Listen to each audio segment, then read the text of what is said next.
It's Friday. And you know what? The world doesn't give a fuck. We have to face the harsh reality that the world doesn't care about our hardships and strife. We have to take life by the balls and yank it. And now, your host for The World Doesn't Give a Fuck, James McGee. Welcome back to the James McGee Show. I am your host. I am James McGee, and this is Friday. So you know what it is. The world doesn't give a fuck. So in 1989, I was 18 years old.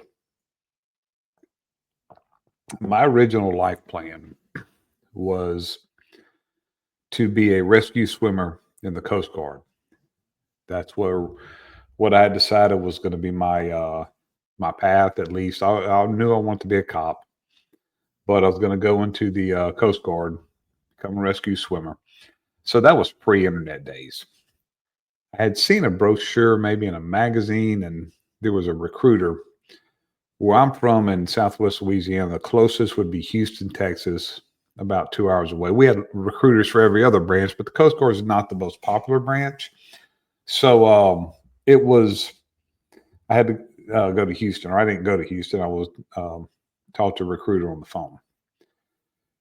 So I had to take the ASFAB. So they offered the ASFAB here locally. A lot of people, go in the military where I'm from.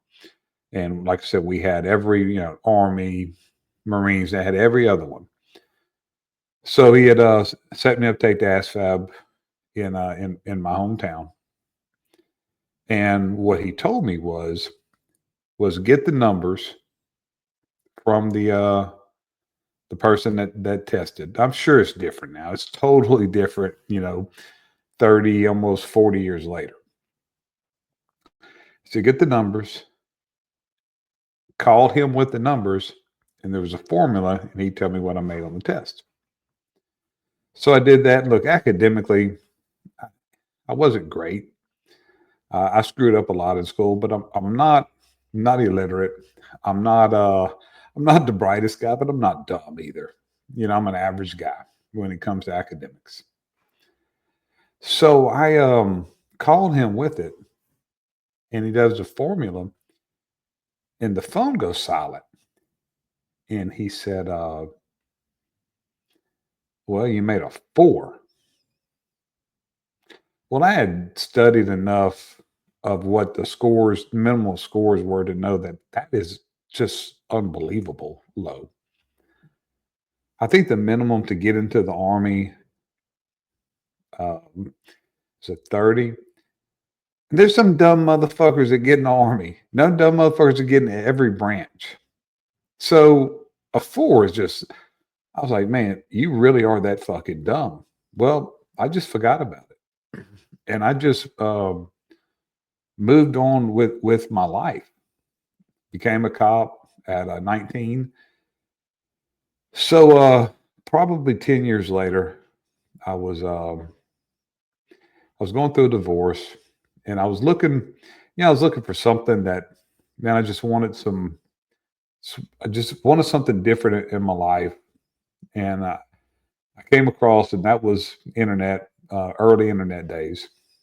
And I came across a program that the Air Force had, the pararescue program of the Air Force, that the reserves, if you were a law enforcement officer and you had this experience and this training, and I had all of it. I was a SWAT guy at the time.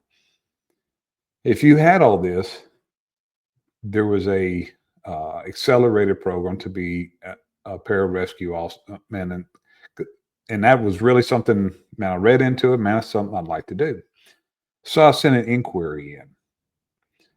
Well, then a recruiter calls me, and she tells me that she says, "So I see in 1989 you took the ASFAB, and you scored a 77."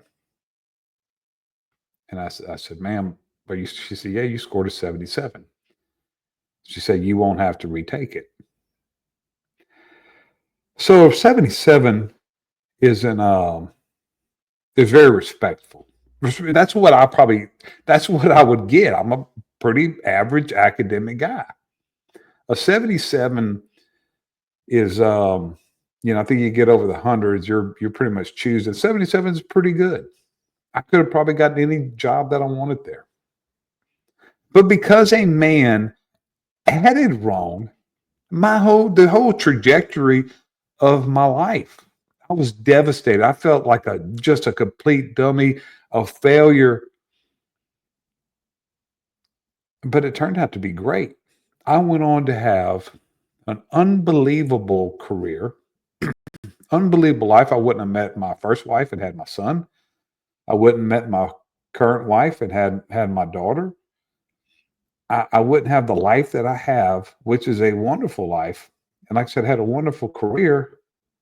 That whole thing because a man added wrong. My whole life changed. If you'd have asked me back then,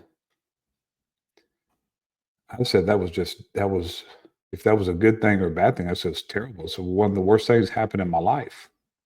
But now I look at it, it's the best. So we don't know.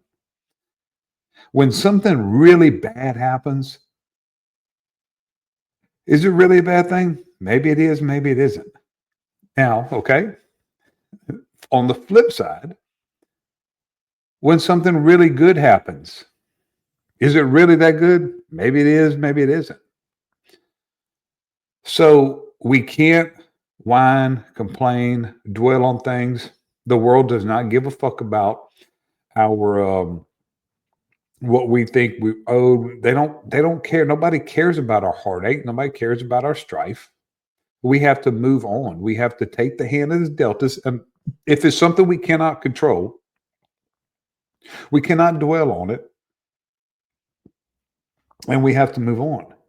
Because you don't know if that devastating event is going to end up being the best thing that happened in your life. And I can tell you that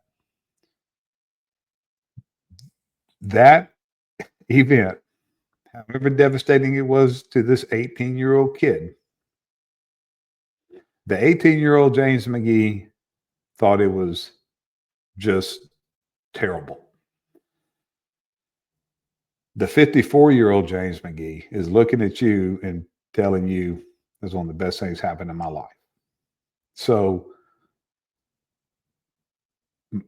if you can't control it, move on, move forward,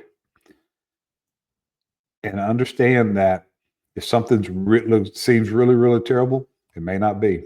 If something seems really, really great, that may not be either. So I hope you enjoy your weekend. I hope you enjoy your Friday. And remember, the world does not give a fuck.